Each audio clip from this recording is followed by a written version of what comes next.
hau sortu zen, justu ere, COVID-ak eragindako behar batetik. Horituko zarete, lehen itxialdia gertatu, ja, martxo bukaeran edo, ja, etxialdian sartu ginenean, orduan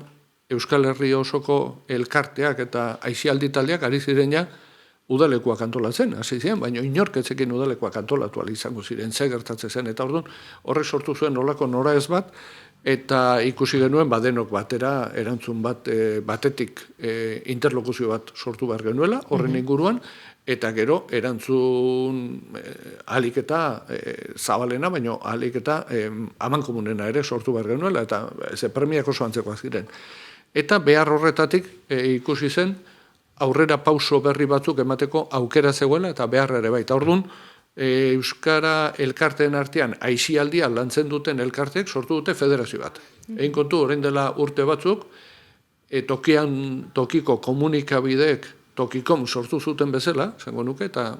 haien normalean bakoitza bere herriko elkartearen arrimuan sortu zen, eta batzuk